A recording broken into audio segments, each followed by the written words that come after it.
જય શ્રી કૃષ્ણ મિત્રો। ભાદરવા સુદ પાંચમને ઋષિ પાંચમ અથવા તો સામા પાંચમ તરીકે ઓળખવામાં આવતી હોય છે। આ દિવસે આપણે સામો ખાઈને ઉપવાસ કરતા હોઈએ છીએ। આ દિવસે સામા સિવાય બીજી પણ અનેક વાનગીઓ ખાવામાં આવતી હોય છે। તો આજે આપણે સામા સાથે ખાઈ શકાય તેવી ઋષિ પાંચમ સ્પેશિયલ 20 મિનિટમાં બની જતી ફરાળી થાળી બનાવીને તૈયાર કરીશું।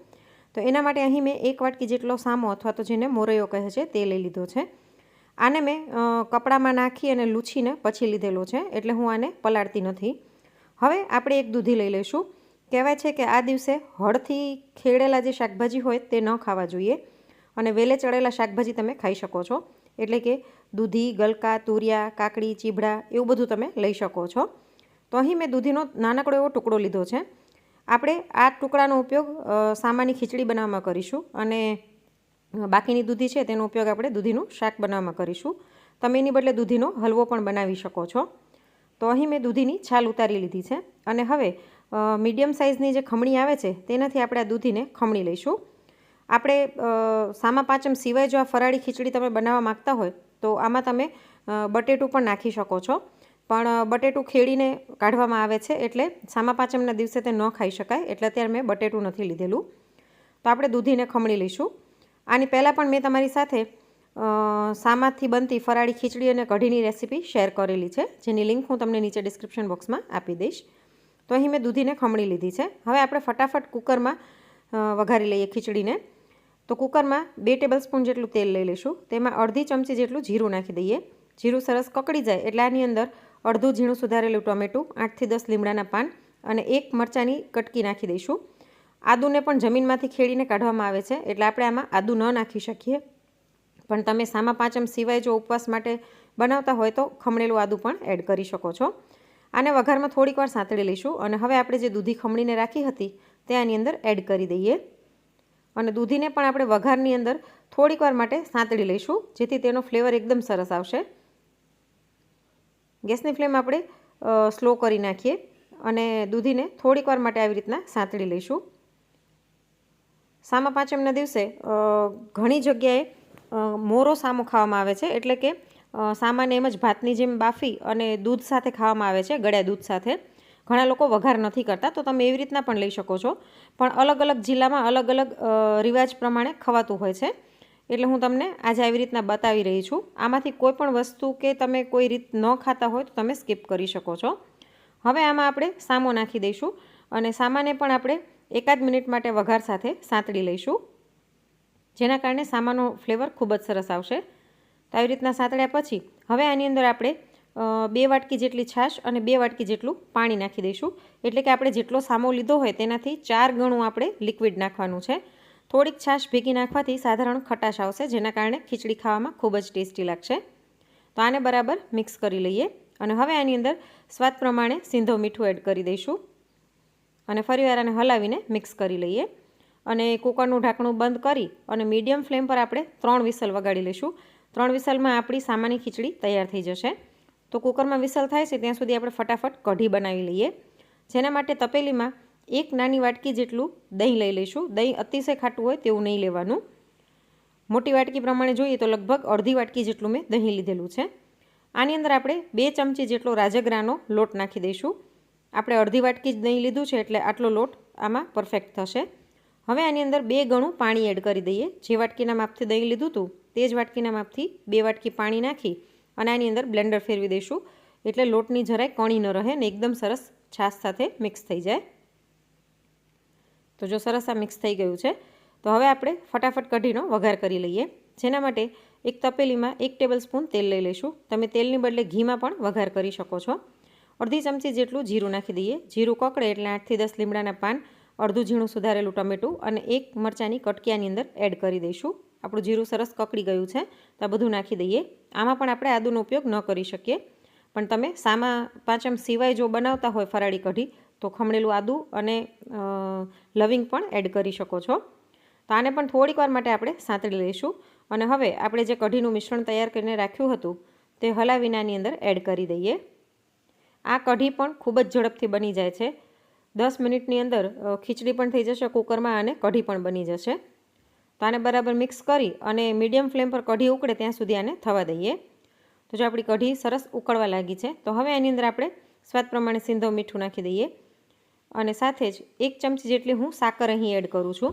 તમારે જો ગળ્યું ન ખાવું હોય, ગળી કઢી ન ભાવતી હોય તો તમે સાકર સ્કીપ કરી શકો છો. તો આને બરાબર મિક્સ કરી અને સાકર ઓગળે ત્યાં સુધી થોડીક વાર આને ઉકળવા દઈશું. તો એકદમ ટેસ્ટી એવી ખાટી મીઠી આપણી ફરાળી કઢી તૈયાર થઈ ગઈ છે. ઉપરથી થોડીક કોથમીર નાખી અને આને બરાબર મિક્સ કરી લઈએ.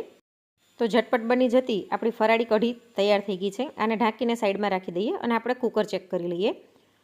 કુકરમાં વરાળ નીકળી ગઈ છે અને મેં ગેસ બંધ કરી દીધો છે. જો એકદમ પરફેક્ટ આપણો સામો ચડી ગયો છે. તો હવે ઉપરથી થોડીક ઝીણી સુધારેલી કોથમીર નાખી દઈશું. ખીચડીની કન્સિસ્ટન્સી એકદમ પરફેક્ટ છે. તમારે જો વધારે ઢીલી જોઈતી હોય તો તમે 5 ગણું પાણી પણ એડ કરી શકો છો. તો ખીચડીને સાઈડમાં રાખીને ફટાફટ આપણે દૂધીનું શાક બનાવી લઈએ. એક દૂધીમાંથી જે ટુકડો વધ્યો હતો તેને મેં આવી રીતના ઝીણા ટુકડામાં સુધારીને લઈ લીધી છે. તેની અંદર સ્વાદ પ્રમાણે સિંધવ મીઠું, અડધી ચમચી ધાણા જીરું, અડધી ચમચી કાળા મરીનો પાવડર અને 1 ચમચી રાજગરાનો લોટ નાખી અને આને બરાબર મિક્સ કરી લઈશું. આપણે આવી રીતના દૂધીને મેરિનેટ કરીને પછી એનો વઘાર કરીશું, જેથી ફ્લેવર ખૂબ જ સરસ આવશે. તો હવે શાક વઘારવા માટે કુકરમાં 1 ટેબલ સ્પૂન તેલ લઈ લઈએ. તેની અંદર અડધી ચમચી જેટલું જીરું નાખી દઈશું. સાથે 1 લીમડાના ડાળી નાખી દઈએ અને 1 તીખું લીલું મરચું ઝીણું સુધારેલું એડ કરી દઈશું. મરચાંને જીરા સાથે થોડીક વાર સાંતળી લઈએ અને હવે આની અંદર ખમણેલું ટમેટું નાખી દઈશું. 1 નાના ટમેટાને મેં ખમણીને લઈ લીધું છે અને ટમેટાને પણ તેની કચાશ દૂર થાય ત્યાં સુધી આપણે સાંતળી લઈશું. આવી રીતે ખમણીને ટમેટું લેવાથી એક સરસ ગ્રેવી જેવું શાક બનીને તૈયાર થશે. અને હવે મેરિનેટ કરેલી જે દૂધી હતી ત્યાંની અંદર એડ કરી દઈએ. સામા પાંચમના દિવસે હળદર ખાવામાં નથી આવતી એટલે મેં શાકમાં હળદર એડ નથી કરી. બાકી તમે એમના ઉપવાસ માટે બનાવતા હોય તો હળદર એડ કરી શકો છો. દૂધીને પણ વઘારમાં થોડીક વાર સાંતળી લઈશું અને ત્યારબાદ આની અંદર 2 થી 3 ચમચી જેટલું પાણી નાખીશું. બહુ વધારે પાણી એડ નથી કરવાનું કેમ કે દૂધીમાંથી પણ પાણી છૂટું પડશે. અને આપણે દૂધી મેરિનેટ કરી તેમાં મીઠું નાખ્યું હતું એટલે હવે કંઈ નાખવાની જરૂર નથી. કુકરનું ઢાંકણું બંધ કરીને સીટી થવા દઈએ. તો શાક થાય છે ત્યાં સુધી આપણે ફટાફટ શીરો બનાવી લઈએ. 1 વાટકી રાજગરાનો લોટ અને અડધી વાટકી ગોળ લઈ લીધો છે. હવે આપણે જે વાટકીના માપથી લોટ લીધો હોય તે વાટકીના માપથી 2 વાટકી જેટલું પાણી લઈ લઈશું અને તેની અંદર લીધેલો ગોળ એડ કરી દઈએ. જેટલો લોટ લીધો હોય તેનાથી અડધો ગોળ લેવાનો અને આને બરાબર મિક્સ કરી લઈશું.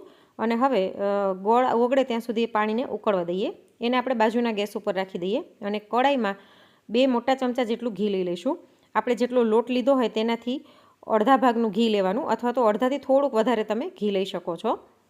તેની સાથે આ લોટ ઉમેરી દઈએ અને મીડિયમ ફ્લેમ પર લોટને આપણે શેકી લઈશું. શરૂઆતમાં તમને ઘી થોડુંક ઓછું લાગી રહ્યું હશે પણ જેમ જેમ લોટ શેકાશે તેમ ઘી છૂટું પડતું જશે અને અતિશય ઘી હોય તો ખાવાની મજા નથી આવતી. જ્યારે શીરો આપણે રાખી દઈશું ત્યારે ઘી છૂટું પડીને દેખાશે જ એટલે મેં બહુ વધારે ઘી એડ નથી કર્યું પણ તમે ઈચ્છો તો વધારે એડ કરી શકો છો. તો જો લોટ એકદમ સરસ શેકાઈ અને બદામી કલરનો થઈ ગયો છે અને અહીં આપણો ગોળ પણ ઓગળી ગયો છે. તો ગોળવાળું પાણી થોડું થોડું નાખતા જઈશું ને આને મિક્સ કરતા જઈશું. ગેસની ફ્લેમ એકદમ સ્લો કરી નાખવાની જેથી ગાંઠા ન પડી જાય અને એકસાથે બધું જ પાણી એડ નહીં કરી દેવાનું ને તો ગાંઠા પડી જશે. થોડું થોડું પાણી નાખતું જવાનું અને આને મિક્સ કરતું જવાનું. લોટ છે તે તરત જ પાણીને એબ્ઝોર્બ કરી લેશે અને તમે જોઈ શકો છો કે એકદમ સરસ શીરાનો કલર આવ્યો છે. તો બધું જ પાણી મેં અહીં એડ કરી દીધું છે. તો 2 ગણું પાણી આપણે જો લેશું તો શીરો એકદમ પરફેક્ટ બનશે. તો આને પણ બરાબર મિક્સ કરી લઈએ. બરાબર મિક્સ કર્યા પછી 5 ચમચી જેટલો એલચીનો પાવડર નાખી અને આને હલાવીને મિક્સ કરી લઈશું. અને જો કડાઈને મિશ્રણ છોડવા લાગ્યું છે તો આપણો શીરો બનીને તૈયાર થઈ ગયો છે. તમે આમાંથી કોઈ 1 કે 2 વસ્તુ પણ બનાવી શકો છો પણ આજે હું આખી થાળી બતાવી રહી છું એટલે મેં બધી વસ્તુઓ બનાવી છે.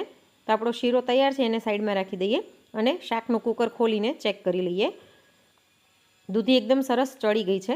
સાધારણ દૂધીના ટુકડાને આપણે મેશ કરી નાખીશું કેમ કે એકદમ લચકા પડતું શાક હશે તો ખાવાની મજા આવશે. અને હવે આની અંદર આપણે થોડીક ઝીણી સુધારેલી કોથમીર નાખી અને 1 ચમચી જેટલું લાલ મરચું પાવડર પણ એડ કરી દઈશું.